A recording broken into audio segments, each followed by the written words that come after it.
Okay, so the familiar app that I have been using through Google is YouTube. So far, my experience using it has been great. As a student who grew up using YouTube, I would definitely use it in my classroom. The reason is because there are infinite amounts of videos that I can use to educate my students. Now in a classroom, the way I would use it, it would be to show my students videos of new assignments that we're doing in the class. I would use it for a read aloud activity. I would even use it to show students to how to solve different math problems. I know that many students might not find it easy to follow the certain way a teacher does it, so it's always good for them to have more than one way on how to solve a problem. I would use it after reading a book, probably show the students a mini act of a certain chapter, probably the whole book, depending on how long it is. I would also use it to play relaxing music. Many classes now actually play music when students are doing work independently. And I could even use it to show my students different regions of the country. Example, when learning geography, I could even make my students teach and have them do their own YouTube video. I remember that when I was in high school, my teacher would make us do videos teaching a certain lesson. And even though it was kind of hard coming up with, oh, how are we gonna do the lesson, it was actually pretty fun and helpful. Now, when it comes to ethics, a lot of issues can arise for the fact that, as we know, even though teachers educate students on how to use the internet and certain web pages appropriately, not everyone does it. It could lead to students searching for the wrong videos, negative content, and those kind of things. Now, when it comes to accessibility and equity, YouTube requires internet connection, a smartphone, a computer. We know that not everyone has access to these kinds of materials at home. So that could be a problem. Not everyone can use them at home. And now in school, not every school has the access to either tablets or computers. So many times students would not be able to use it in the classroom unless we use a computer lab. But I guess the positive part about this is that I would actually try to use YouTube in my classroom. And if necessary, I would try my best to take them to a computer lab so that they could have access to these kinds of videos. And most importantly, I would try my best to always make sure they're accessing the right information. And overall, I highly recommend YouTube. There are many educational videos that the students can use. And there's even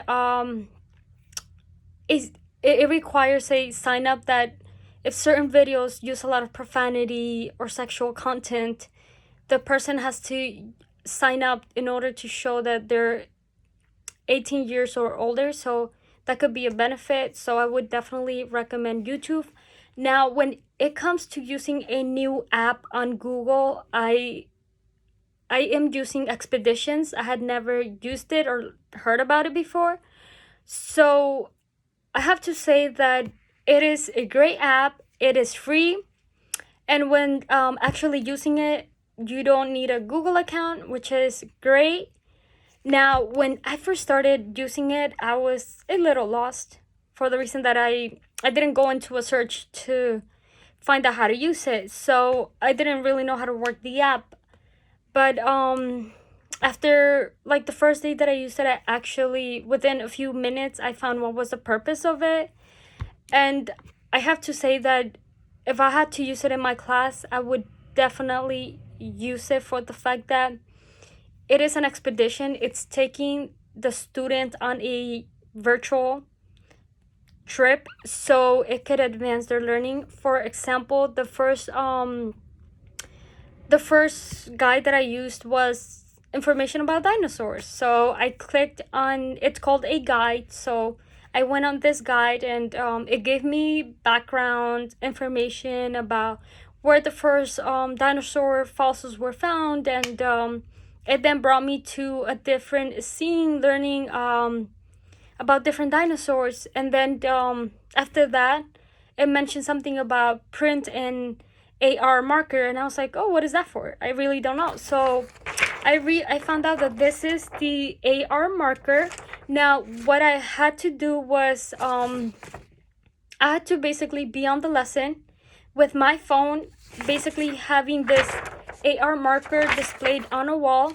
I had to get my phone, display, basically view the AR marker, and what it does is it brings that expedition that or the lesson that I'm learning about, it brings that dinosaur to basically life. It makes it 3D.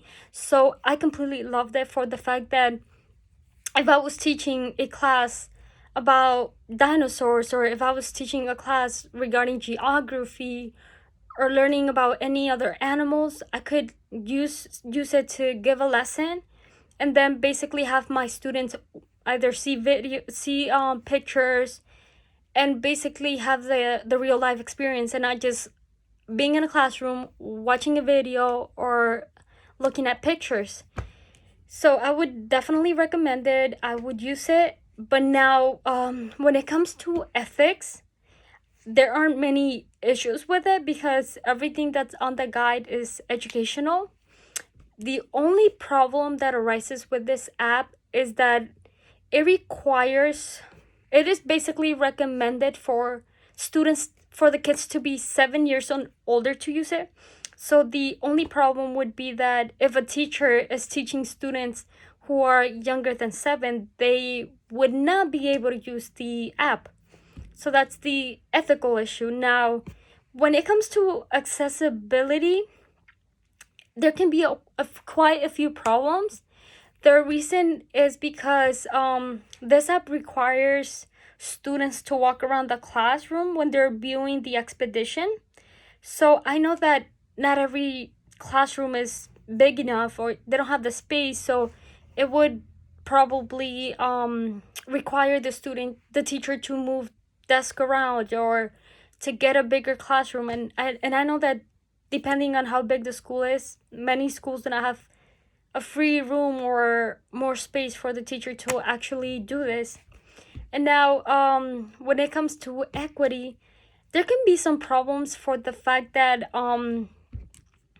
in order for the student to get the real experience, it is recommended for them to have a gyroscope or an accelerometer. And I know that not everyone has access to this. Now, in a classroom, many classrooms do not have access to all of these technical materials. So if I was comparing my classroom with probably another classroom that has it, my kids would be at a disadvantage, because they would not be able to go through the whole experience, because they don't have this kind of material. But overall, I would definitely recommend it. I think that it is a way to get the attention of the student, and actually for them to learn something better, and not just looking through a video or pictures. So this is basically the new things that I learned, and thank you.